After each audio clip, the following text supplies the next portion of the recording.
এই অহংকার হইল তিন প্রকার। বলেন ভাই, অহংকার কত প্রকার? একটা অহংকার হইল আত্তাকাব্বুরু আলাল্লাহ, আল্লাহর সাথে অহংকার করা, গোলাম হইয়া তার মালিকের সাথে অহংকার করা। বলেন না নাউযুবিল্লাহ। আত্তাকাব্বুরু আলাল্লাহ, আল্লাহর সাথে অহংকার করা। যেমন দেখেন পবিত্র কোরআনে ফেরাউন আল্লাহর সাথে অহংকার করেছে, আল্লাহ কোরআনে উল্লেখ করেছেন। ফেরাউন আল্লাহর সাথে অহংকার করে বলে, ফাকালা আনা রাব্বুকুমুল আ'লা, আমি হইলাম তোমাদের বড় খোদা। ফেরাউন তার জনগণকে বলে, আমি হইলাম তোমাদের বড় খোদা। জুড়ে বলেন না নাউযুবিল্লাহ। তাহলে ফেরাউন কার সাথে অহংকার করলো? আল্লাহর সাথে অহংকার করলো। পবিত্র কোরআনের অন্য আয়াতে আল্লাহ বলেন, আলাম তারা ইলাল্লাযী হাজ্জা ইব্রাহিম ফি রাব্বিহি আন আতাহুল্লাহুল মুলক। আপনি কি দেখেন না ওই ব্যক্তিকে যে ইব্রাহিম নবীর সাথে তার রবের ব্যাপারে ঝগড়া করে? এই ব্যক্তিকে আয়াতের ব্যাখ্যায় মুফাসসিরিনে কেরামগণ লিখেছেন, এই ব্যক্তি দ্বারা উদ্দেশ্য হইল নমরুদ। নমরুদ আল্লাহর সাথে অহংকার করেছে। বুঝা যায় আছে, আপনারা দেখেননি? অহংকার রোগের চিকিৎসা হইল নামাজ। নামাজ পড়লে হবে না কায়েম করতে হবে? বলেন ভাই, কায়েম করতে হবে। কায়েম কিভাবে হবে? যে পুরুষের জীবনে জমাতে নামাজ হবে, যে পুরুষের জীবনে নামাজের জাহির সুন্দর হবে, যে পুরুষের জীবনে নামাজের বাতিন সুন্দর হবে। বাতিন কোন জিনিস? বাতিন হইল মন। মন দেখা যায় না। মনকে কিভাবে সুন্দর বানাবো? নবীজি হাদিস শরীফে বলেছেন, আন তা'বুদাল্লাহ কাআন্নাকা তারা ফাইন লাম তাকুন তারাহু ফাইন্নাহু ইয়ারাক।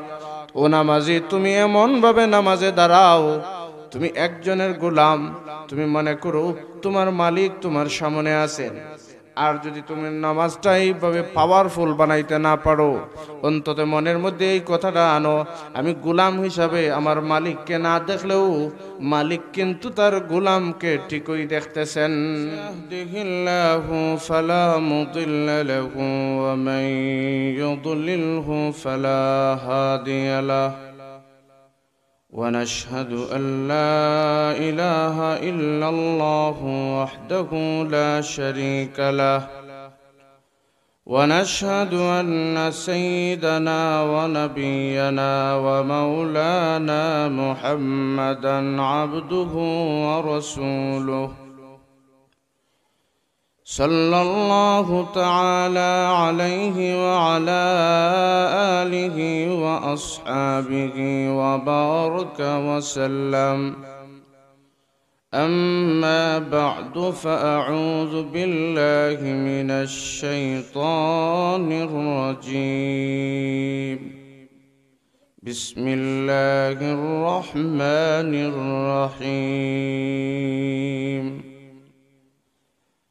قد أفلح من زكاها، وقال رسول الله صلى الله عليه وسلم، من مات وهو بريء من الكبر والغلول والدين دخل الجنة، أو كما قال عليه الصلاة والسلام. محبة الشهيد در الشريف پری صلى الله على سيدنا ومولانا محمد وعلى آله وأصحابه وسلم. صلى الله على سيدنا ومولانا محمد وعلى آله وأصحابه وسلم. সুবিদপুর কেন্দ্রীয় জামে মসজিদ ও এলাকাবাসীর উদ্যোগে আয়োজিত আজকের বার্ষিক ওয়াজ ও দোয়া মাহফিলের মুহতারাম সভাপতি, উপস্থিত জাতির রাহবার হযরত উলামায়ে কেরাম, মুরব্বিয়ানে আযম, সর্বস্তরের প্রাণপ্রিয় মুসলমান ভাইসব ও পর্দানিশীল মা ও বোনেরা, সর্বপ্রথম মহান আল্লাহ পাকের দরবারে আমরা শুকরিয়া আদায় করি যে মহান রব্বুল আলামিন আমাদেরকে কোরআন হাদিস থেকে কিছু কথা বলা এবং শোনার জন্য এই মুবারক মজলিসে হাজির হওয়ার তৌফিক দিয়েছেন। এজন্য আমরা সকলেই দিল থেকে বলি আলহামদুলিল্লাহ। আপনাদের সামনে আমি পবিত্র কোরআন শরীফ থেকে ছোট্ট একখানা আয়াত এবং নবীজির অসংখ্য অগণিত হাদিসের ভান্ডার থেকে ছোট্ট একখানা হাদিস তেলাওয়াত করেছি। আয়াত এবং হাদিসকে সামনে রেখে আল্লাহ যেন ইখলাসের সাথে কিছু কথা বলার, আপনাদেরকেও আমলের নিয়তে শোনার তৌফিক দান করেন। সকলেই বলুন আমিন। আমরা এখানে যারা আছি, কেউ বুকে হাত দিয়া বলতে পারবেন যে আমার শরীরে কোনো রোগ নাই? বলতে পারবেন? ঠিক এইভাবে কেউ একথা বলতে পারবেন না যে আমার আত্মার মধ্যেও কোনো রোগ নাই। অনেক সময় আমাদের শরীর অসুস্থ হয়, রোগ নির্ণয় করার জন্য আমরা যার কাছে যাই তাকে ডাক্তার বলে, আর আত্মা অসুস্থ হলে আত্মা সুস্থ করার জন্য যার কাছে আমাদের যাওয়া প্রয়োজন তাকে পীর বা মুর্শিদ বলে। বোঝা যায় আমার কথা? তাহলে আমাদের মধ্যে দুইটা অংশ, একটা হলো শরীর আর একটা হলো আত্মা। আত্মারও চিকিৎসা আছে, শরীরেরও চিকিৎসা আছে। আত্মাও অসুস্থ হয়, শরীরও অসুস্থ হয়। শারীরিকভাবে আমাদের যত রোগ দেখা দেয়, সব রোগ হইল দুই প্রকার। এক প্রকারের রোগকে মৌলিক রোগ বলা হয়, যে একটা রোগ দেখা দিলে এর থেকে আরো শত শত হাজার রোগ দেখা দেয়, শাখাগত আরো রোগ দেখা দেয়। যেমন ধরুন ডায়াবেটিস একটা মৌলিক রোগ। এই রোগ দেখা দিলে দাঁতে সমস্যা হয়, কারো কিডনিতে সমস্যা হয়, কারো শরীর দুর্বল হয়। তাহলে বলেন, শরীর দুর্বল হওয়া, দাঁত নষ্ট হওয়া, এটা কি আসল রোগ না ডায়াবেটিস আসল রোগ? বুঝেন নাই কথা? ডায়াবেটিস মৌলিক রোগ দেখার কারণেই তো আপনার দাঁতে সমস্যা আসলো। এখন কেউ যদি দাঁতের চিকিৎসা নিয়ে ব্যস্ত থাকে, তাহলে সাময়িকভাবে উপকৃত হলেও তার ডায়াবেটিস মৌলিক রোগ এই সমস্যা দূর না করলে দাঁত পুরাপুরিভাবে সুস্থ হবে না। ঠিক কিনা? ঠিক আপনি আমার আত্মার মধ্যেও অনেক রোগ দেখা দেয়।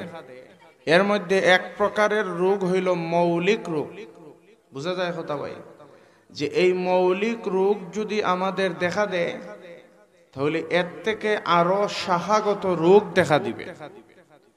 তাহলে আসুন আমরা আত্মার মৌলিক কয়েকটা রোগ নিয়ে আলোচনা করি এবং তার কারণ এবং চিকিৎসা এ সম্পর্কে আমরা কিছু কথা বলি। আপনাদের শোনার ইচ্ছা আছে? দেখেন, এক নম্বর, আত্মার একটা মৌলিক রোগ হইল অহংকার। বলেন কি ভাই, আত্মার মৌলিক একটা রোগের নাম কি? অহংকার। অহংকার কাকে বলে? সহিহ মুসলিম শরীফের হাদিসে উল্লেখ আছে, আল্লাহর রাসূল বলেন, আল কিবরু বাতারুল হক ওয়া গামতুন নাস। জেনে শুনে সত্যকে গোপন করা আর মানুষকে তুচ্ছ তাচ্ছিল্য করা, হে প্রতিপন্ন করা, এর নাম হইল অহংকার। আমার কথা বুঝছেন? জেনে শুনে কোনো হক সত্যকে প্রত্যাখ্যান করা আর মানুষকে ছোট বাবা তুচ্ছ তাচ্ছিল্য করা, এর নাম অহংকার। এই অহংকার হইল 3 প্রকার। বলেন ভাই অহংকার কত প্রকার? একটা অহংকার হইল আত্তাকাব্বুরু আলাল্লাহ, আল্লাহর সাথে অহংকার করা, গোলাম হইয়া তার মালিকের সাথে অহংকার করা। বলেন না নাউজুবিল্লাহ। আত্তাকাব্বুরু আলাল্লাহ, আল্লাহর সাথে অহংকার করা। যেমন দেখেন পবিত্র কোরআনে ফেরাউন আল্লাহর সাথে অহংকার করেছে, আল্লাহ কোরআনে উল্লেখ করেছেন। ফেরাউন আল্লাহর সাথে অহংকার করে বলে ফাকালা আনা রাব্বুকুমুল আ'লা, আমি হইলাম তোমাদের বড় খোদা। ফেরাউন তার জনগণকে বলে আমি হইলাম তোমাদের বড় খোদা। জুড়ে বলেন না নাউজুবিল্লাহ। তাহলে ফেরাউন কার সাথে অহংকার করলো? আল্লাহর সাথে অহংকার করলো। পবিত্র কোরআনের অন্য আয়াতে আল্লাহ বলেন আলাম তারা ইলাল্লাযী হাজ্জা ইব্রাহিম ফি রাব্বিহি আন আতাহুল্লাহুল মুলক, আপনি কি দেখেন না ওই ব্যক্তিকে যে ইব্রাহিম নবীর সাথে তার রবের ব্যাপারে ঝগড়া করে? এই ব্যক্তিকে আয়াতের ব্যাখ্যায় মুফাসসিরিনে কেরামগণ লিখেছেন এই ব্যক্তি দ্বারা উদ্দেশ্য হইল নমরুদ। নমরুদ আল্লাহর সাথে অহংকার করেছে। বুঝা যায় কথা? নমরুদ আর ইব্রাহিম নবীর মধ্যখানে কথাবার্তা চলছে। ইব্রাহিম নবী বলেন ও নমরুদ, তুমি নিজেকে কি মনে করো? নমরুদ বলে আমি তো নিজেকে খুদা মনে করি। বলেন না নাউজুবিল্লাহ। ইব্রাহিম নবী বলেন কিভাবে? তুমি তো মাখলুক, তুমি আল্লাহ হও কিভাবে? তোমার মধ্যে তো খুদা হওয়ার যোগ্যতা নাই। নমরুদ বলে তাহলে বলো আল্লাহ বা খুদার কি যোগ্যতা? তুমি যাকে খুদা মানো তার কি গুণ আছে বলো? ইব্রাহিম নবী বলেন রব্বি আল্লাযী ইউহয়ী ওয়া ইউমীত, আমার আল্লাহ, আমার রব যিনি মানুষকে জিন্দা করেন এবং মৃত্যু দান করেন। বলেন ভাই জীবন এবং মরণ দেওয়ার মালিককে? নমরুদ বলে কাউকে জীবন দিলে বা কাউকে মৃত্যু দান করলে যদি আল্লাহ হওয়া যায়, এখনই দেখো আমি কি করি। নমরুদ 2 জন মানুষকে অ্যারেস্ট করেছে। অ্যারেস্ট করে একজনকে সে মেরে ফেলেছে, একজনকে জেলখানায় কিছুদিন বন্দী করে ছেড়ে দিয়েছে। এবার ইব্রাহিম নবীকে বলে দেখো একজনকে আমিও মারলাম, একজনকে আমি ছেড়ে দিলাম। তাহলে কাউকে মারা আর কাউকে ছেড়ে দেওয়া, জীবন দেওয়া, এই যদি হয় খুদার গুণ, তাহলে এই গুণ তো আমার মধ্যেও আছে। বলেন না নাউজুবিল্লাহ। ইব্রাহিম নবী বলেন ও নমরুদ, তাহলে বলো ফাইন্নাল্লাহা ইয়াতি বিশ-শামসি মিনাল মাশরিক, আমার আল্লাহ তো প্রতিদিন সূর্য উদয় করেন পূর্ব দিক থেকে। বলেন ভাই সূর্য কোন দিকে উঠে? পূর্ব দিকে। ইব্রাহিম নবী বলেন তুমি যদি খুদা হয়ে থাকো, এই সূর্যটা একদিন ফাতি বিহা মিনাল মাগরিব, পশ্চিম থেকে উদয় করে দেখাও। পারবো? ফাবুহিতাল্লাযী কাফার, একদম পরাজয় বরণ করলো। তাহলে ফেরাউন এবং নমরুদ কার সাথে অহংকার করলো? আল্লাহর সাথে। পবিত্র কোরআনের অন্য আয়াতে আল্লাহ বলেন ফেরাউন তার মন্ত্রীদেরকে বলল কালা ফিরআউন ইয়া আইয়ুহাল মালাউ মা আলিমতু লাকুম মিন ইলাহিন গায়রি, আমি নিজে আমি ছাড়া আর কাউকে তোমাদের জন্য এলাহ বা মাবুদ মনে করি না। আমি তো মনে করি আমি ওই তোমাদের খোদা। জোরে বলেন না নাউজুবিল্লাহ। আল্লাহ বলেন ওয়াস্তাকবারা হুয়া ওয়া জুনুদুহু ফিল আরদি বিগাইরিল হক। ফেরাউন এবং ফেরাউনের বাহিনী অন্যায়ভাবে অহংকার করেছে। ওয়াজান্নু আন্নাহুম ইলাইনা লা ইরজাউন, আর তারা ধারণা করে তাদেরকে আল্লাহর কাছে ফিরে যেতে হবে না, এই ধারণা করে। আল্লাহ বলেন ফাআখাযনাহু ওয়া জুনুদাহু ফানাবাযনাহুম ফিল ইয়াম্মি।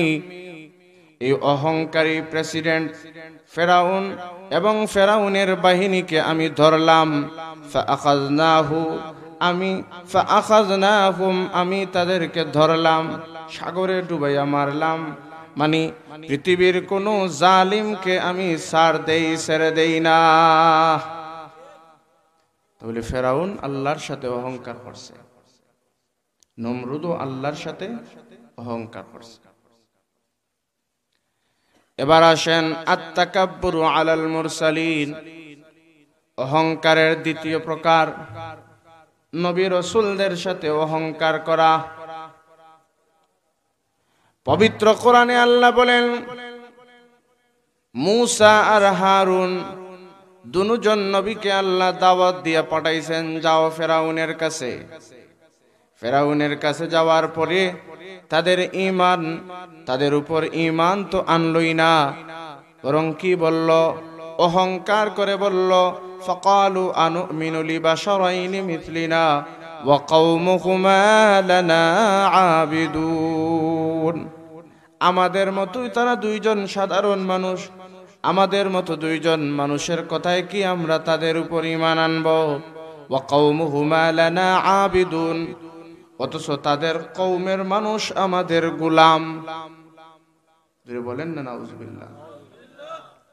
তাহলে কার সাথে অহংকার করছে?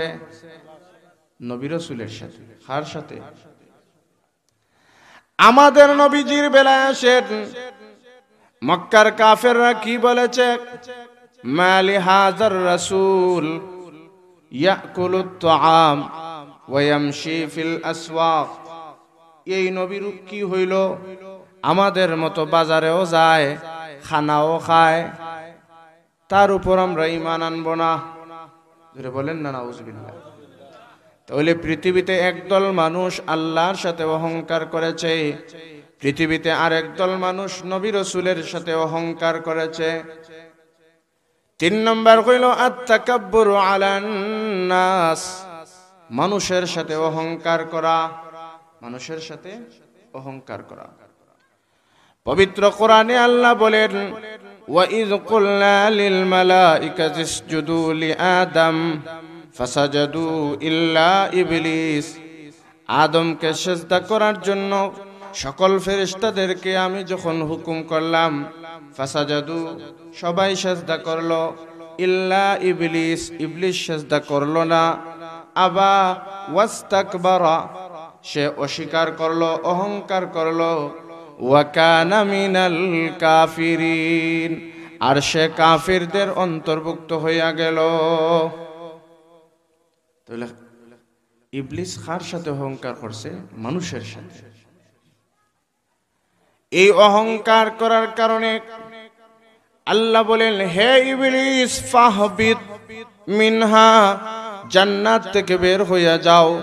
ফামা ইয়াকুনু লাকা আন তাতাকাব্বারা ফিহা, জান্নাতে অহংকার নাই, জান্নাতে অহংকার নাই, জান্নাত অহংকার করার জায়গা নাই। তাহলে এই আয়াত দ্বারা ভাই কি বোঝা গেল? জাহান্নামের ভিতরে জান্নাতের ভিতরে অহংকার নাই। তাই যে মানুষের ভিতরে অহংকার থাকবে এই মানুষও জান্নাতে যেতে পারবে না। তাহলে অহংকার কত প্রকার গেল? 3 প্রকার। আল্লাহর সাথে অহংকার, নবী রাসূলের সাথে অহংকার, মানুষের সাথে অহংকার। বলেন এই অহংকার আত্মার স্বাভাবিক রোগ না মৌলিক রোগ? মৌলিক রোগ। মৌলিক রোগ। এখন আসুন আমরা বুঝি এই রোগটা আপনি আমার মধ্যে আসলো কেন বা আসে কিভাবে, এই রোগের উৎপত্তি কোথায়। আধ্যাত্মিক ডাক্তারগণ বলেন, দেখো আল্লাহ রাব্বুল আলামিন আপনি আমাকে যত উপাদান দিয়া বানাইছেন, এর মধ্যে আপনি আমার মধ্যে একটা উপাদান আছে আগুন। আছে না নাই? আগুন। জ্বর আসলে শরীর গরম হয়, শ্বাস ফেলে দেখেন গরম, প্রস্রাব করে দেখেন গরম। তাহলে গরম উপাদান আছে না নাই? কেউ যদি বলেন গরম উপাদানের কারণেই যদি অহংকার সৃষ্টি হয়, তাহলে আল্লাহ আপনি আমার মধ্যে কেন এই গরম উপাদান দিলেন? দেখেন ভাই, একটা পর্যাপ্ত পরিমাণ গরম উপাদান যদি না থাকে, কমে যায়, তাহলে নিউমোনিয়া দেখা দেয়। কি দেখা দিবে? নিউমোনিয়া। তাহলে গরম উপাদান আল্লাহ দিয়েছেন আগুন। এই আগুন, আগুনের স্বভাব হইল আগুন ধরিয়ে আপনি দেখবেন উপর দিকে যায় না নিচ দিকে যায়? উপর দিকে। এমনকি আপনি একটা মোমবাতিতে আগুন ধরাইয়া এই মোমবাতিটাকে উপর করে দেখুন, আগুন নিচ দিকে যাবে না উপর দিকে যাবে? ঠিক না? আগুনের স্বভাব হইল উপর দিকে যায়। এই কারণে যে মানুষ অহংকারী হয়, সেও খালি উপর দিকে নজর থাকে, আমি সবচেয়ে বড়, আমার মতো বড় আর কেউ নাই, হে অমুক, তুচ্ছতাচ্ছিল্য করে। ঠিক কিনা ভাই? তাহলে এই অহংকার রোগ নিয়ে যদি আমরা মরি, তাহলে আমাদের শাস্তি হবে কি হবে না? জি। আর যদি অহংকার মুক্ত অবস্থায় আপনি আমি দুনিয়া থেকে বিদায় হতে পারি, নবীজি হাদিস শরীফে বলেছেন, মাম্মাতা ওয়া হুয়া বারিউম মিনাল কিবরি, যে মানুষটা মারা গেল এই হালতে যে সে অহংকার মুক্ত, দাখালাল জান্নাহ, এই মানুষটা মরতে দেরি হবে, আল্লাহর জান্নাতের মেহমান হতে দেরি হবে না। তাহলে আমরা অহংকার নিয়ে কবরে যাব না অহংকার মুক্ত অবস্থায়? এই অহংকার দূর করব কিভাবে? কোরআন শরীফে আল্লাহ বলছেন চিকিৎসা। কোথায় বলেছেন ভাই? কোরআন শরীফে। আমার কথা বোঝা যায়? চিকিৎসা আল্লাহ কোরআনে বলছেন, আকিমিস সালাহ ইন্নাস সালাতা তানহা আনিল ফাহশাই ওয়াল মুনকার। আল্লাহ বলেন, অহংকার নামক ভাইরাসে তুমি আক্রান্ত হয়ে গেছো, এর চিকিৎসার জন্য আমি তোমাকে চিকিৎসা দিলাম। সেই চিকিৎসাটার নাম হইল নামাজ কায়েম করো। বলেন না সুবহানাল্লাহ। কিছু মানুষ এমন আসেনি যে নামাজ পড়ে না? আছে না নাই? এই যে রজব মাস চলতি আরবি মাস, নবীজিকে আল্লাহ দাওয়াত দিয়েছেন, মেরাজে গিয়েছিলেন আল্লাহর খাস দরবারে। আল্লাহ রাব্বুল আলামিন বলেন, হে নবী, আপনি আমার খাস দরবারে এসেছেন, আপনাকে আমি খালি হাতে ফেরত দিব না, আপনার উম্মতদেরকে আমি হাদিয়া দিব, হাদিয়া। আচ্ছা বলেন, আপনি আপনার বোনের বাড়িতে গেলেন বেড়াইতে, বড় বোনের বাড়িতে, তা আসার সময় কি বলে? নে ভাই, তোর সন্তানাদির জন্য এগুলা নিয়ে যা। দেয় কি দেয় না? আল্লাহ বলেন, মুহাম্মদ, হে আমার বন্ধু, বন্ধুর খাস দরবারে এসেছে, আমি তোমাকে খালি হাতে ফেরত কেমনে দেই? আমি তোমার উম্মতের জন্য হাদিয়া দিব। এই হাদিয়া হইল 5 ওয়াক্ত নামাজ। তাই নবীজি উম্মতকে আল্লাহর পক্ষ থেকে এই হাদিয়া দেওয়ার পর বলেছিলেন, আসসালাতু মিফতাহুল জান্নাহ, নামাজ বেহেশতের চাবি, নামাজ বেহেশতের চাবি। এখন আমরা যারা নামাজ পড়ি না, তার মানে হইল নবী আপনি যে জান্নাতের চাবি আমাদের হাতে দিতে চাইতেছেন, এই চাবি আমি নিতে রাজি নাই। বলেন না নাউজুবিল্লাহ। তাহলে যে বেনামাজি আল্লাহর জমিনে সে সবচেয়ে বড় অহংকারী, আর যে নামাজি সে আল্লাহর জমিনে সবচেয়ে বড় বিনয়ী। ঠিক কি না? তাহলে নামাজ হইল অহংকার রোগের চিকিৎসা। কেউ যদি আপনারা বলেন যে হুজুর অনেক মানুষ তো নামাজও পড়ে আবার অহংকারও করে, আছে না নাই? তাহলে এটা চিকিৎসা হয় কিভাবে? ব্যাখ্যা দিয়া বলি ভাই, দেখেন, আপনি আমি যখন নামাজে দাঁড়াই, প্রথমে আমরা দুনো হাত উঠাই কানের লতি বরাবর, ঠিক না? মানে হইল আমরা বুঝাইলাম, ও মালিক ও রব্বুল আলামিন, আমরা আপনার দরবারের আসামি, আমরা কানে ধরলাম। কোন মানুষ যদি অপরাধ করে সে বিচার বৈঠকে কানে ধরে ফেলে, তাহলে এই মানুষটা নিচ দিকে যায় না উপর দিকে যায়? নিচ দিকে।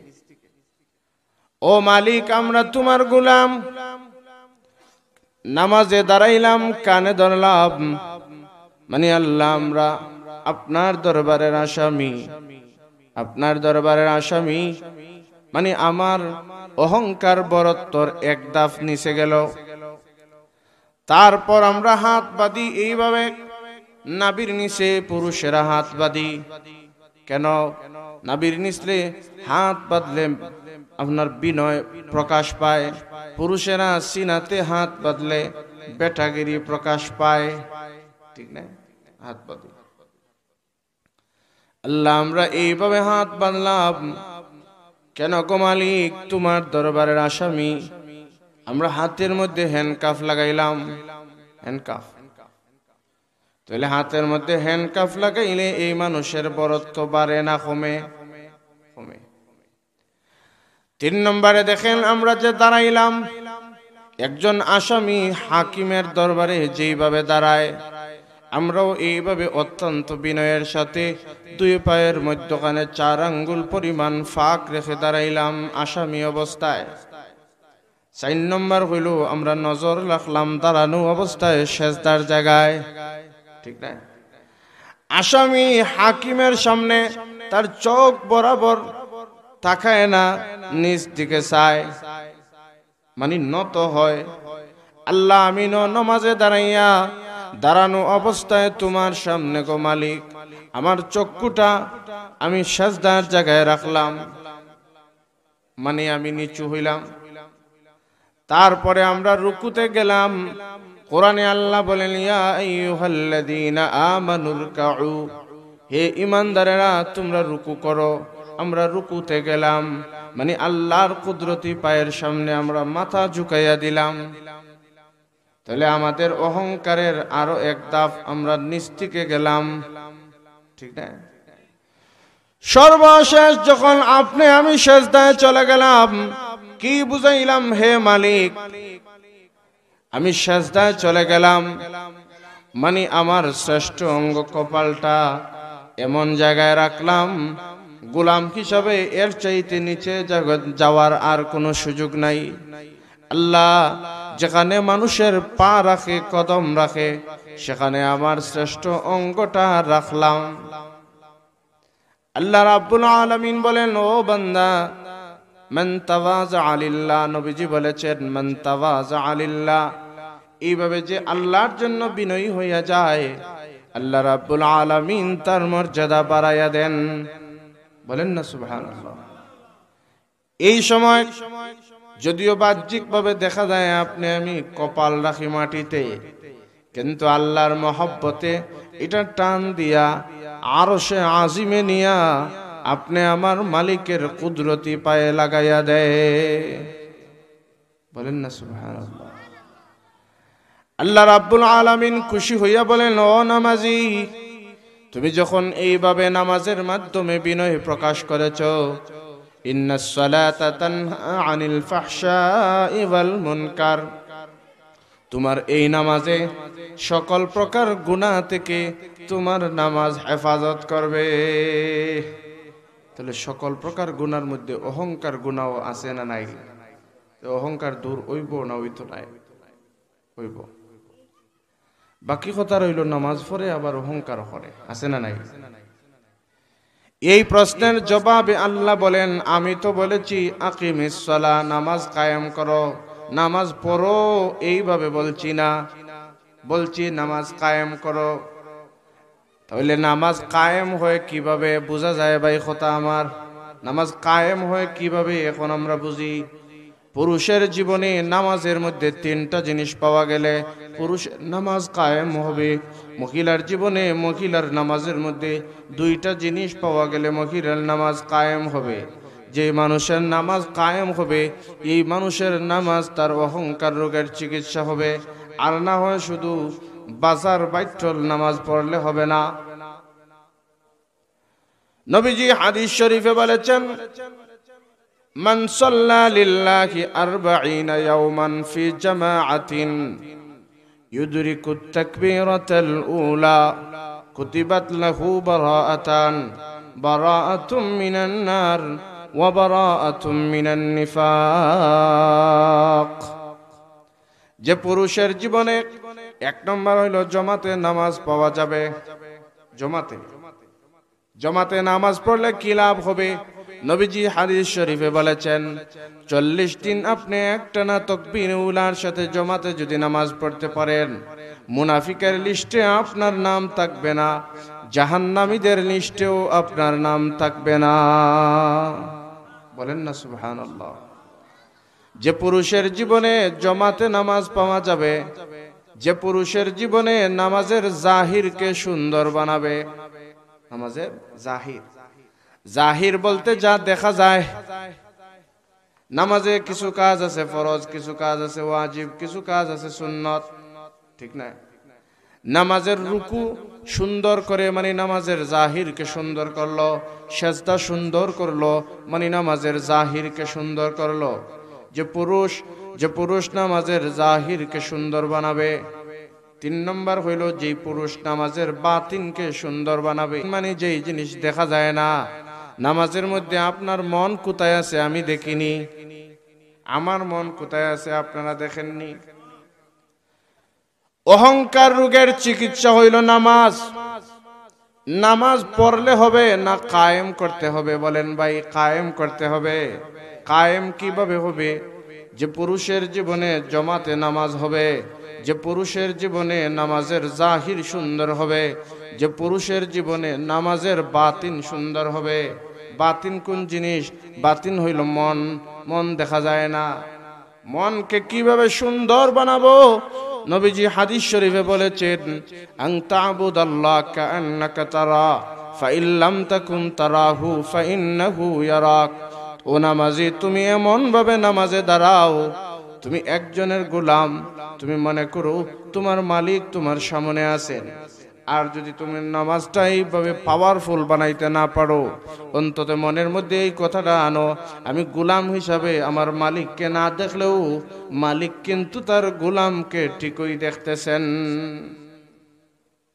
এই মনোভাব নিয়ে যদি আপনি আমি নামাজ পড়তে পারি, নামাজের বাতিন সুন্দর হবে। বোঝা যায় কথা ভাই? এখানে আনুষঙ্গিকভাবে একটা কথা বলি, নামাজের জাহিরকে আমরা সুন্দর বানাবো হক্কানি বিজ্ঞ আলেমদের কাছ থেকে শিখে শিখে নামাজের জাহিরকে সুন্দর বানাবো। আর নামাজের বাতিনকে সুন্দর বানাতে হইলে কোনো আল্লাহওয়ালা বুজুর্গের সোহবতে আপনাকে যেতে হবে। বুঝেন কথা? নামাজের জাহিরকে সুন্দর বানাবো গুগল সার্চ দিয়ে না, নামাজের জাহিরকে সুন্দর বানাবো আল্লাহওয়ালা হক্কানি আলেমদের কাছ থেকে শিখে শিখে। আর বাতিন সুন্দর বানাবো কিভাবে? হক্কানি কোন পীর বুজুর্গের দরবারে আপনি আমাকে যেতে হবে। তাহলে এতক্ষণে আপনাদেরকে আমি কি বললাম? আত্মার একটা মৌলিক রোগ হইল অহংকার।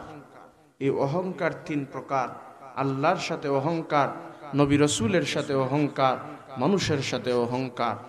অহংকার আসে কেন? যে আপনি আমার মধ্যে উপাদান আছে আগুন, এই কারণে অহংকার আসে। অহংকার দূর করার ব্যবস্থা হইল নামাজ। যার জীবনে যত বেশি নামাজ হবে সে তত বেশি অহংকার মুক্ত হবে। যার কপালে সাজদা জুটবে না, যে বেনামাজি হবে সে সবচেয়ে বড় অহংকারী হবে।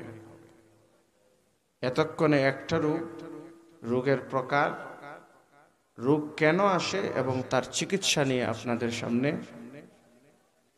সংক্ষেপে কিছু কথা রাখলাম। আশা করি আপনারা আমার কথা বুঝেছেন। তাহলে সামনে অগ্রসর হই। আত্মার আরেকটা মৌলিক রোগ হইল লোভ। দুনিয়ার লোভ আছে না নাই? এই লোভ দেখা দিলে মানুষ চুরি করে, ডাকাতি করে, ছিনতাই করে, মালে বেজাল দেয়। ঠিক না? ঠিক না? তাহলে আত্মার এই মৌলিক রোগ দেখা দিলে অনেক রোগ দেখা দেয়। যেভাবে অহংকার রোগ দেখা দিলে আরো অনেক রোগ, হিংসা, গীবত, অনেক রোগ দেখা দেয়। এইভাবে লোভ লালসা দেখা দিলেও আরো অনেক রোগ দেখা দেয়। তাহলে এই লোভ নামক ভাইরাস দূর করার দরকার কিনা বলেন? লোভ আইলো কেন? লোভ কেন আসলো? আপনি আমার মধ্যে একটা উপাদান আছে, এই উপাদানটা হলো মাটি। বলেন, আপনি আমার শরীরে মাটি আছে না নাই? কোনো কাজ করবেন না, আপনি সাবান দ্বারা ভালো করে শরীর গোসল করে পরিষ্কার হয়ে 2 ঘন্টা পরে ডলা দিয়ে দেখবেন মাটি। ঠিক না?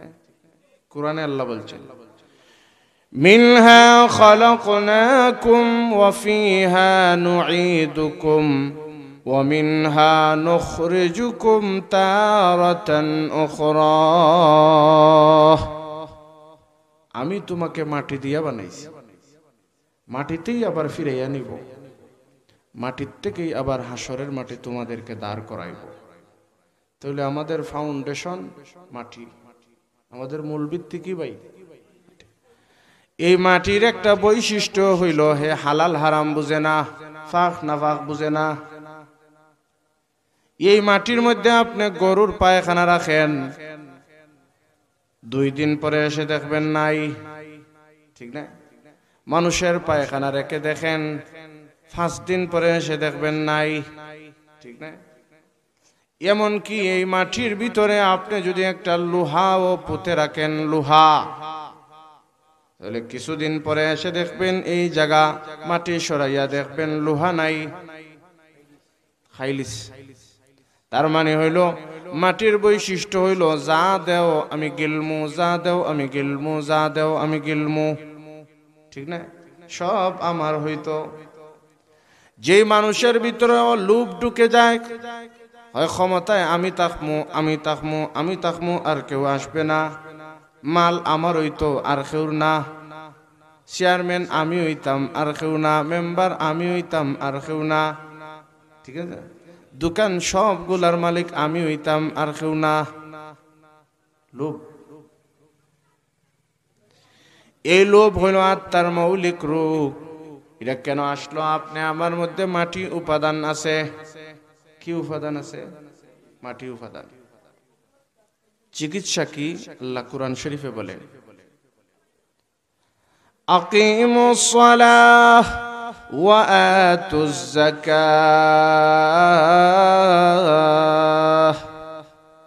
লোভ নামক এই মহামারী দূর করতে হইলে যাকাত এবং যাকাতের শাখা প্রশাখা, যেমন সদকায়ে ফিতির বা তো স্বাভাবিক দান খয়রাত করতে হবে। খরচ লাগাও, খরচ যত বেশি আমার দেওয়া মাল খরচ করবে, তত বেশি তোমার ভিতর থেকে লোভ বিদায় নিবে।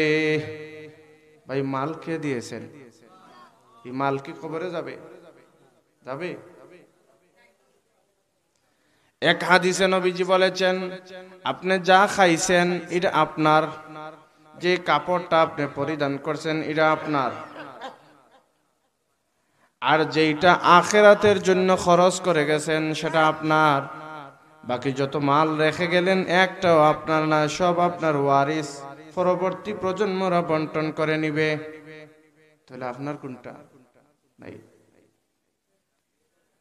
যদি আপনি হারাম ভাবে মাল উপার্জন করেন, হারাম ভাবে, নবীজি বলেন তুমি যদি এই মাল আল্লাহর পথে খরচ করো, আল্লাহ বলেন আমি কবুল করব না। ফ্যামিলিতে খরচ করো, তোমার ফ্যামিলিতে আমি বরকত দিব না। রেখে যাও, অসুবিধা নাই, তোমার পরবর্তী প্রজন্মের মানুষ ভোগ করবে, কিন্তু কবরে তুমি ফিটা একা খাইবে। লাভ হইল কি? আল্লাহ বলেন, ও মানুষ, আমি তোমাকে তোমার হাতে মাল দিলাম, এই মাল খরচ করো, মাল খরচ করো, তোমার ভিতরে লোভ নামক এই মহামারী দূর হবে।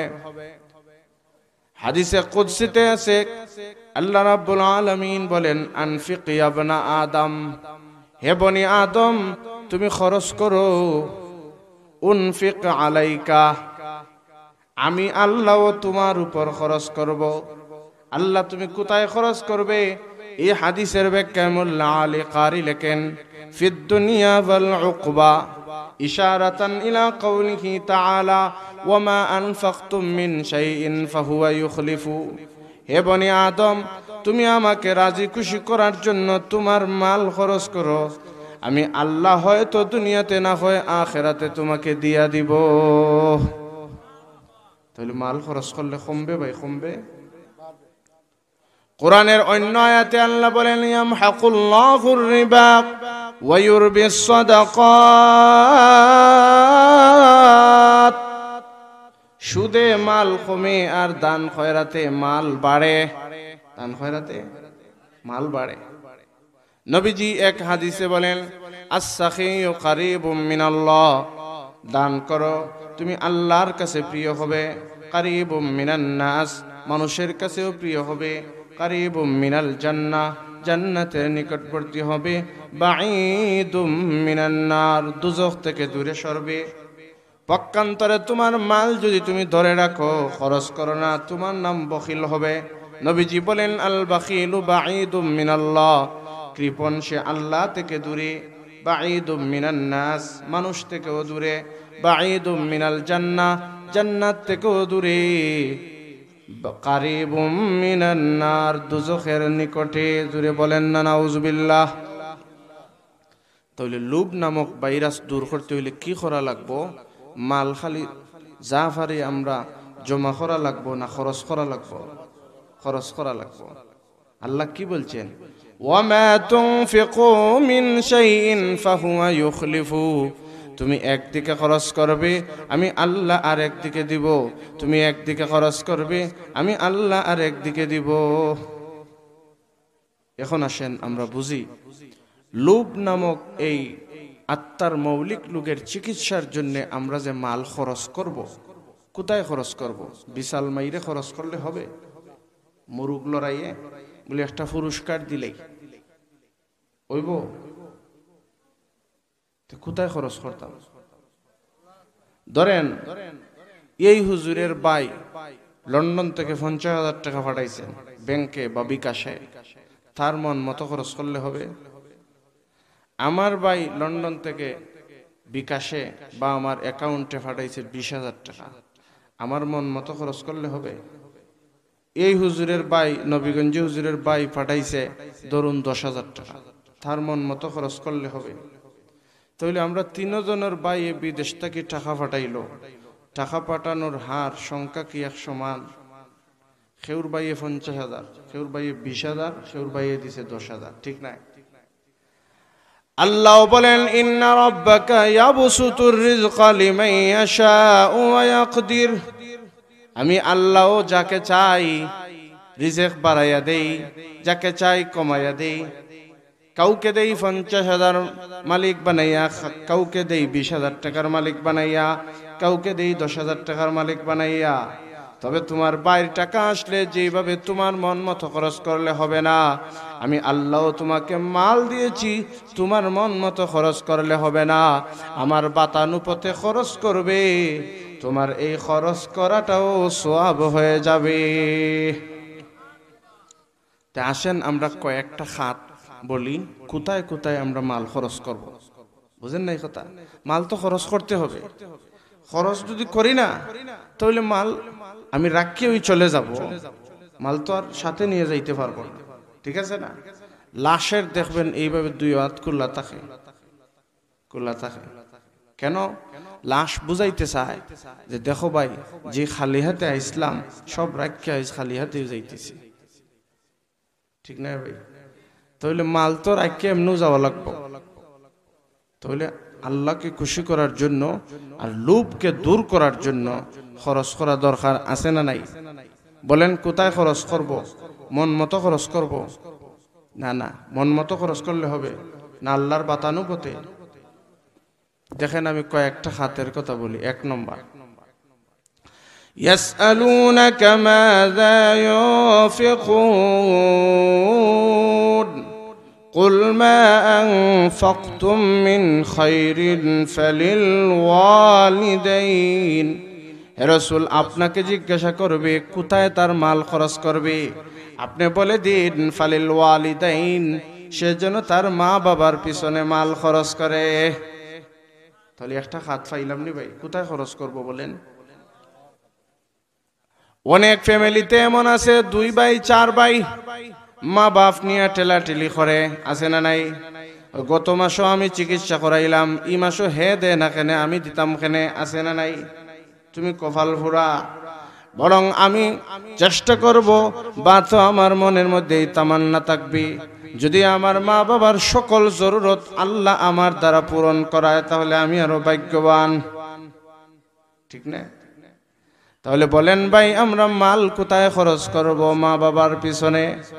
মার চিকিৎসাতে আমার টাকা খরচ করব, বাবার চিকিৎসাতে আমার টাকা খরচ করব। আপনি একদিকে খরচ করবেন, আল্লাহ বলেন ফাহুয়া ইউখলিফু, আমি আর একদিকে তোমারে দিয়া দিব। বিশ্বাস না হয় আপনি করিয়া দেখেন। আবু হুরায়রা থেকে রওয়ায়াত, جاء رجل إلى النبي صلى الله عليه وسلم فقال, এক ব্যক্তি নবীর দরবারে এসে বলে, ওগো নবীজি, ও নবীজি, ইনদি দিনার, আমার একটা দিনার আছে, একটা টাকা আছে, আমি খরচ করতে চাই, কোথায় খরচ করব? নবীজি বলেন, আনফিকহু আলা নাফসিক, তোমার নিজের কল্যাণে নিজের জন্য খরচ করো। বলেন ভাই, আপনি আমি আখিরাত সাজাইবার জন্য টাকা খরচ করা দরকার আছে না নাই? আমার কোরআন তেলাওয়াত সহি করার জন্য খরচ করব, জমাতে নামাজ ধরার জন্য আমি প্রয়োজনে রিকশা দিয়ে যাইব তাড়াতাড়ি যাওয়ার জন্য, ওই না এরকম? তাহলে আমার আখিরাত সাজানোর জন্য আমি খরচ করব। নবীজি বলেন, তোমার নিজের জন্য খরচ করো। নামাজের সূরা কেরাত সহি নয়, যাও তাবলীগে গিয়া তুমি কিছু টাকা খরচ করে তুমি এইগুলা শুদ্ধ করো, তাহলে নিজের জন্য খরচ করো। লোকটা আবার বলে, ওগো নবীজি, ইনদি দিনারুন আখর, আমার কাছে আর একটা টাকা আছে। প্রথম টাকা তো খরচ করব আমার নিজের জন্য, 2 নম্বরে আমার টাকা আছে, আমি কোথায় খরচ করব? নবীজি বলেন, আনফিকু আলা ওয়ালাদিক, তোমার বাচ্চার জন্য খরচ করো। বলেন ভাই, কোথায় খরচ করব? বাচ্চার জন্য। বাচ্চার জন্য কি করব? খরচ করব, সওয়াব হইব। বলেন না সুবহানাল্লাহ। বাচ্চাকে বাচ্চার আখিরাত সাজানোর জন্য আপনি খরচ করুন। আজকাল আমরা বাচ্চাদেরকে সম্পদ দেওয়ার জন্য রাত দিন পরিশ্রম করি, বাচ্চার ভবিষ্যতের জন্য চিন্তা ফিকির করি। যেই বাবা তার বাচ্চাকে কোরআন শেখানোর জন্য খরচ করলো, কোরআন দিল, তেমন বাড়িঘর দিতে পারলো না, জমি জমা দিতে পারলো না। আল্লাহ বলেন, যে বাবা তার বাচ্চাকে কোরআন দিয়েছি, এই বাচ্চাকে তার বাবা সব দিয়া দিছে। যে বাবা তার বাচ্চাকে কোরআন দিল না, কিন্তু বাড়িঘর দিছে, সম্পদ দিছে, দোকান দিছে, মার্কেট দিছে, কিন্তু কোরআন দিল না, আল্লাহ বলেন, তুমি বাবা হিসাবে তোমার সন্তানকে কোনো কিছু দিছ না। আপনি আমার আখিরাত সাজানোর জন্য খরচ করব। নবীজি, আমার কাছে আরেক টাকা আছে, তোমার আওলাদের পিছনে খরচ করো। 3 নম্বরে লোকটা বলে, হুজুর, আমার কাছে আরেকটা দিনার আছে, কি করব? নবীজি বলেন, আনফিকহু আলা আহলিক, তোমার পরিবারের পিছনে খরচ করো, তোমার বিবির পিছনে খরচ করো, তোমার আত্মীয় স্বজনের পিছনে খরচ করো। খরচের খাত আছে না নাই? লোকটা আবার বলে, হুজুর আমার কাছে আরেকটা দিনার আছে, কি করব? নবীজি বলেন, আনফিকু আলা খাদিমিক, তোমার খাদিমের পিছনে, তোমার অধীনস্থের উপর খরচ করো, তোমার অধীনস্থ মানুষের উপর খরচ করো। লোকটা আবার বলে, হুজুর আরো কিছু টাকা আছে, কি করব? রাসূল করিম বলেন, এবার তুমি ওই ভালো জানো, আনতা আলাম, তুমি ওই ভালো জানো কার পিছনে, তোমার কোন প্রতিবেশী, কোন আত্মীয় স্বজনের জরুরত আছে, এগুলো তুমি বুঝতেছো, তুমি খরচ করো। যা খরচ করবে প্রতিটা খরচের বিনিময়ে আমি আল্লাহ তোমার আমল নামায় সাদকার সওয়াব দিয়া দিব। নবীজি আর এক হাদিসে বলেন, ইজা আনফাকাল মুসলিমু নাফাকাতান আলা আহলিহি, কোন মুসলমান যখন তার আহাল, তার পরিবার, তার আত্মীয় স্বজনের পিছনে খরচ করবে আর সে সওয়াবের আশা রাখবে, কানাত লাহু সাদাকা, এই খরচ করাটা তার আমল নামায় সাদকার সওয়াব দেওয়া হবে। খরচ করার জায়গা আছে না নাই ভাই? নবীজি আর এক হাদিসে বলেছেন, তুমি এতিমের অভিভাবক হও, এতিমের পিছনে খরচ করো, তোমার লাভ কি হবে শুনো। আনা ওয়া কাফিলুল ইয়াতিম ফিল জান্নাতি হাকাযা ওয়া আশারা বিস সাবাবাতি ওয়াল ওয়ুসতা ওয়া ফাররাজা বাইনাহুমা শাইআ। আমার আঙ্গুলের দিকে লক্ষ্য করেন, দুইটা আঙ্গুল, একটা আঙ্গুল আর একটা আঙ্গুল থেকে কত মাইল দূরে না কাছাকাছি? কাছাকাছি। তুমি এতিমের পিছনে খরচ করো, রাসূল বলেন এইভাবে জান্নাতে আমার কাছাকাছি থাকবে। মধ্যখানে সামান্য ফাঁক। জি, আপনি যে এতিমের অভিভাবক, আপনি তো আর নবী না, আপনি আমি সাধারণ মানুষ। এই নবুয়ত, রাসূলের কাছে নবুয়ত আছে, নবীর কাছে নবুয়ত আছে, এই জন্য সামান্য ফাঁক, কিন্তু তারপরেও তো নবীর নিকটে, ঠিক নাই ভাই? আনা ওয়া কাফিলুল ইয়াতীম ফিল জান্নাতি হাকাযা ওয়া আশারা বিস সাবাবাতি ওয়াল ওয়ুসতা ওয়া ফাররাজা বাইনাহুমা শাইআ। নবীজি বলেন, তুমি একজন, দুইজন, চারজন, পাঁচজন এতিমের অভিভাবক হও, তুমি আর আমি জান্নাতে এইভাবে থাকবো। তাহলে এতিমের পিছনে মাল খরচ করলেও লাভ আছে না নাই? লোভ যাবে, মূল কথা মনে রাখবেন, লোভ দূর হবে। কিন্তু আজকাল অনেক মানুষ এতিমের মাল আরো ফাল্টা মারিয়া খায়, আছে না নাই?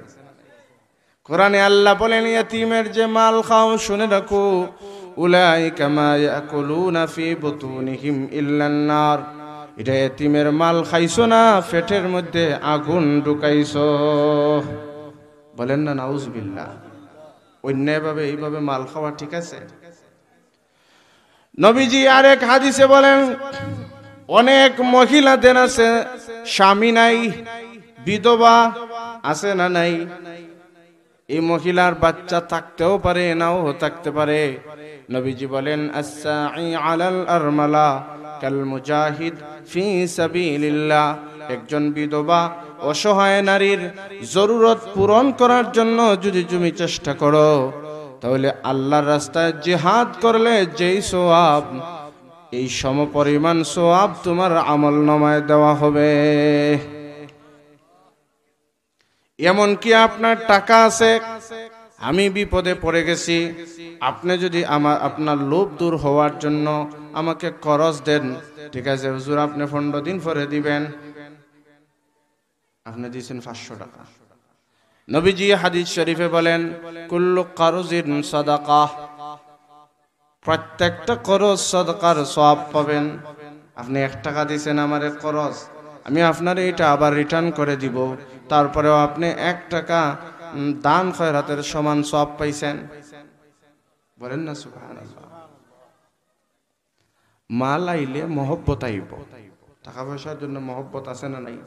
কিন্তু এই মাল লইয়া যাওয়া যাইব, খবর দেওয়া লাগবো। ওয়া আতাল মাল আলা হুব্বিহি যাবিল কুরবা ওয়াল ইয়াতামা ওয়াল মাসাকিন, মাল আসার সাথে সাথে আল্লাহ বলেন মহব্বত চলে আসে।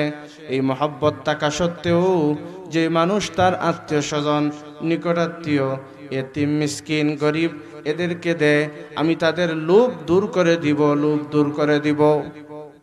বলেন না সুবহানাল্লাহ। আরেক হাদিসে নবীজি বলেন, আপনি মনে করুন আমাকে 5টা টাকা দিছেন, তাহলে আপনি সদকার সওয়াব পাবেন। এই 5টা টাকা যদি আপনার কোনো নিকটাত্মীয়কে দেন, চিন্তা নেই, ডাবল সওয়াব পাইবেন। একটা হইল সিলাতুন, আর একটা হইল সাদাকাতুন। একটা হইল আপনি আত্মীয়তার সম্পর্ক বজায় রাখার সওয়াব পাইবেন, আর একটা হইল আপনি দান খয়রাতের সওয়াব পাইবেন। আরো অনেক খাত আছে ভাই কোরআনে। তাহলে কোরআন হাদিসে যেসব খাতের কথা বলা হয়েছে, এই সব খাতে আপনি আমার মাল খরচ করি, তাহলে লোভ দূর হবে, লোভ আস্তে আস্তে বিদায় নিবে, এবং যে অতিরিক্ত সম্পদ আপনি আমার হাতে থাকবে, এটার জিম্মাদার স্বয়ং আল্লাহ হইয়া যাবেন। আমাদের ভারত উপমহাদেশের এক বুজুর্গ শাইখুল হাদিস আল্লামা জাকারিয়া রহমতুল্লাহ আলাইহি, ওনার একটা বিখ্যাত কিতাব আছে আবৃতি। এই কিতাবের মধ্যে এনেছেন এক আল্লাহওয়ালা বুজুর্গের ঘটনা। সেটা হইল যে একজন বুজুর্গের ঘরে ডাকাত ঢুকছে, ঢুকিয়া ওনার ঢুকতে ঘুম ভাঙছে ওনার। উনি ঘুম থেকে উঠে দেখেন আলমারির মধ্যে যে তালা খোলার চেষ্টা করতেছে, বুঝতেছেন, চেষ্টা করতেছে। আল্লাহওয়ালা বুজুর্গ বলেন, ভাই দেখো, এই আলমারির ভিতরে আমার অনেক টাকা আছে, মাদ্রাসার অনেক টাকা আছে, মসজিদের অনেক টাকা আছে, জনগণের অনেক আমানতের টাকা আছে। আচ্ছা বলেন, আপনি আমার কারো করে যদি চোর ঢুকে, আমরা কি এইভাবে মালের কথা সন্ধান দিব? বলেন, সন্ধান দিব। কিন্তু মাল, এই আলমারি আপনি ভাঙতে পারবেন না। কেন? চেষ্টা করো, ভাঙতে পারবেন না কেন? ডাকাত ভাইরা শুনো, আমি আমার মালের যাকাত দেই, আর আল্লাহ বলেছেন যে মালের যাকাত দে, এই মালের জিম্মাদার স্বয়ং আল্লাহ হইয়া যান হেফাজতের জন্য। তাহলে ভাই, আত্মার একটা মৌলিক রোগ হইল অহংকার। এই অহংকার হইল 3 প্রকার। একটা হইল আত্তাকাব্বুর আলাল্লাহ, আল্লাহর সাথে অহংকার। আরেকটা হইল আত্তাকাব্বুর আলাল মুরসালিন, নবী রাসূলের সাথে অহংকার। আরেকটা হইল আত্তাকাব্বুর আলান নাস, মানুষের সাথে অহংকার। অহংকার কেন আসে? আপনি আমার মধ্যে আগুন উপাদান আছে। যায় কিভাবে? যে যত বেশি নামাজ কায়েম করব, তত বেশি অহংকার দূর হবে। 2 নম্বরে আত্মার মৌলিক রোগ বলেছি, কি বলেছি আপনারাই বলেন? লোভ। লোভ। এই লোভ নামক ভাইরাস কেন আসলো? যে আপনি আমার মধ্যে মাটি উপাদান আছে, মাটি উপাদান দূর হবে কিভাবে? দূর হবে আমি আল্লাহর দেওয়া মাল যে যত বেশি খরচ করব, খরচের খাত এই যে কয়েকটা বললাম, আল্লাহ যেসব খাতে টাকা খরচ করার কথা বলেছেন, এই সব খাতে আমি যদি টাকা খরচ করি, তাহলে দেখবেন আপনি আমার লোভ আস্তে আস্তে বিদায় নিবে। আত্মার মৌলিক 2টা রোগ, কারণ 2টা, আর তার চিকিৎসা কি আমি বলেছি। এখন আপনারা যদি বলেন যে অহংকারের চিকিৎসা নামাজ, আর লোভ এই ভাইরাস দূর করার চিকিৎসা হইল খরচ করা, তাহলে এই চিকিৎসা তো আমরা নিজে নিজে করব না। না, নিজে নিজে করলে হবে না। জ্বর রোগের চিকিৎসা নাফা, অ্যান্টিবায়োটিক, তাই বললে কি আমরা নিজে নিজে চিকিৎসা করি না ডাক্তারের শরণাপন্ন হই? ঠিক এইভাবে আধ্যাত্মিক রোগের জন্য, রোগের চিকিৎসার জন্য আমরা আধ্যাত্মিক ডাক্তারের শরণাপন্ন হতে হবে। কিডনির ডাক্তারের কাছে গেলে কাউকে দেখবেন বলে যে আপনি প্রতিদিন 5 গ্লাস পানি পান করতে হবে, আর কাউকে বলে সাবধান, আপনি কিন্তু 1 গ্লাসের উপরে পানি পান করতে পারবেন না। তাহলে পানি উপকারী, সকলের জন্য উপকারী নয়, ঠিক কিনা ভাই? এজন্য আমরা আধ্যাত্মিক ডাক্তারের শরণাপন্ন হব। আধ্যাত্মিক মৌলিক 2টা রোগ, কারণ এবং চিকিৎসা বললাম। অন্য সময় যদি কোনো সময় সুযোগ হয় তাহলে বলবো, যেহেতু আমাদের